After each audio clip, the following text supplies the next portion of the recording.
Wouhou! Salut Nelson, c'est Mani RC68. Aujourd'hui, nous allons mettre ton slash en pièces totales.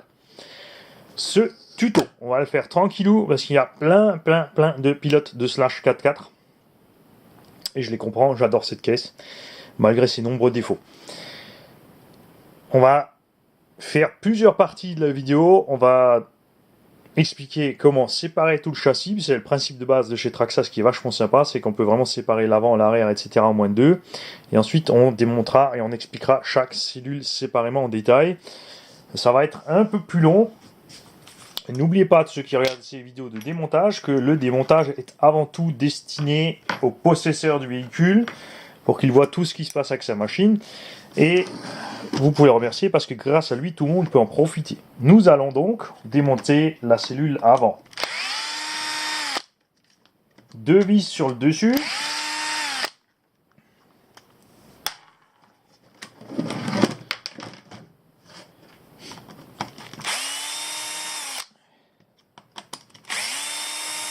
Cinq vis sous le dessous. Alors Nelson ici a utilisé des vis à bois. C'est quelque chose qui est courant en fait dans le plastique, puisque l'avantage de ce genre de filetage, c'est que c'est un peu plus épais que le M3 ou M4 qui est dedans, et que la taille des filets est plus importante. Ça se prend donc bien dans le plastique, c'est assez efficace pour faire une réparation de ce genre.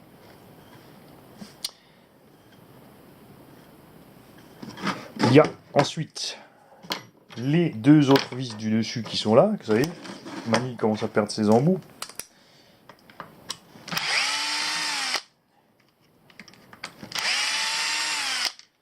Celui-ci est équipé de l'OBA, nous allons donc enlever l'OBA de là, pour ne pas qu'il nous dérange, même si vous pouvez le laisser parce que c'est sur la partie centrale du châssis.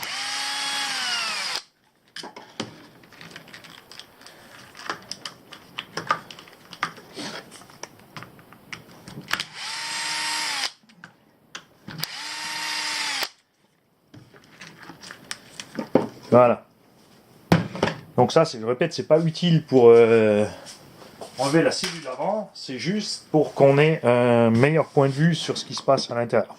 Voilà, vous avez donc les 4 vis ici sur le dessus qui vous permettent de séparer la cellule avant. Et ouais, il n'y a rien de plus. En fait, les 5 vis que j'ai enlevées ici, c'est uniquement pour séparer la cellule du bloc avant. Donc pour séparer le train avant, 4 vis. Et évidemment la biellette de liaison de la direction, le cerveau, qui lui va rester sur le châssis. Alors si le cerveau veut bien se tourner, pour qu'on puisse atteindre la direction, voilà. Hop. Voilà, 4 vis, vous avez la cellule avant du slash complet en main. On a ici le sauve-cerveau, qui n'est pas réglable. C'est uniquement clipsé dessus, ça comprime le ressort d'une certaine façon. Donc si vous voulez augmenter la compression, si vous avez changé le cerveau, ne faites surtout pas ça avec le cerveau d'origine. Il faut mettre des rondelles de calage en dessous. Mais après, attention, pour réussir à clipser ça dessus, ça devient balèze, surtout que s'il y a trop de force, en fait, ça peut refoutre le corps. Il y a des roulements dans la direction, mais ils sont très exposés à tous les détritus et la flotte. Et vous voyez, les roulements sont complètement rouillés. On verra tout à l'heure au démontage en détail s'il fonctionne encore.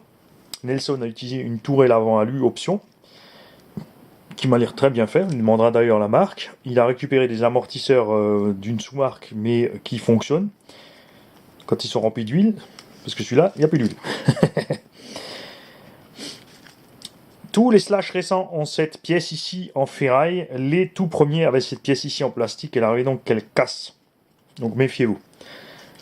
On va éloigner le train avant et on va passer au train arrière. On va laisser tout ça ensemble. On va juste mettre les 5 vis de la cellule inférieure avec le train avant. Voilà, je suis toujours encore là. À l'arrière, c'est similaire. Vous enlevez 2 vis sur le dessus.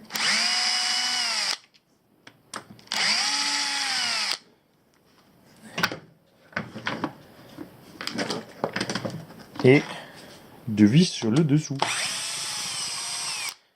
Il a manie réfléchie parce qu'il se souvient plus s'il y avait encore un truc avec... non, c'est bon, voilà. Hop, vous avez vu ça? 4 vis devant, train enlevé, 4 vis derrière, train arrière enlevé. Super. Là, vous avez le train arrière qui a une particularité ici. C'est que ceci, qui est le slipper, en fait, de mes plats et entraîne directement en fait le pignon d'attaque de la couronne arrière, ce qui fait qu'on a du mouvement possible sans endommager ici le pignon ou les roulements, et il est parfaitement possible en moins de 2 donc de sortir son slipper sur le terrain. Vous enlevez 4 vis, vous avez votre slipper en main, vous pouvez donc intervenir extrêmement rapidement pour changer la couronne, pour changer les patins de slipper si vous avez un problème. Slipper ici qui est d'ailleurs bloqué à mort, ça Nelson c'est pas bon, mais c'est normal, il manque un patin de ton slipper, c'est le massacre. 2 patins du slipper sont morts, il en reste un. Donc le slipper ici ne fonctionne plus, on est ici en transmission directe, ce qui est très mauvais pour le diff arrière. Heureusement avec les petits trous ça patine, mais c'est pas top. Les dents sont bien mangées. Il y a plein de saletés qui sont passées là-dedans. Donc là aussi, il existe des options en ferraille, etc., etc. Ce qu'il faut privilégier, en fait, un petit peu, c'est juste une couronne un tout petit peu plus petite. Et à ce compte-là, peut-être tirer plus long sur le pignon moteur. Puisque la place est assez juste dans le châssis avec le patin arrière. Ce qui fait que quand il y a du sable ou des caillasses qui rentrent, elles sont moulinées dedans à travers non-stop. Ce qui met donc votre slipper rapidement dans cet état-là. Le train arrière, construction classique. Chez Traxxas, on a toujours plein de possibilités de réglage. À vous d'explorer tout ça. Donc, comme je l'ai déjà dit sur d'autres vidéos, plus cette barre ici va être basse, moins vous influez sur le roulis du véhicule lors de la compression de la suspension. C'est que le véhicule se comporte durement dans l'assiette latérale.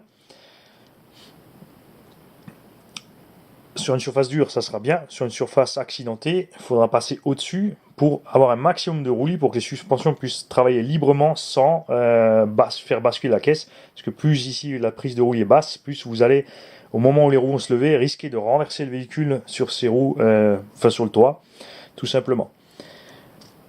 Ouais, on verra au démontage en détail ce que valent ces petits cardans Traxxas et tout le reste. Voilà. Et vous avez votre partie centrale en main, donc parfaitement accessible, sur laquelle vous pouvez travailler super facilement.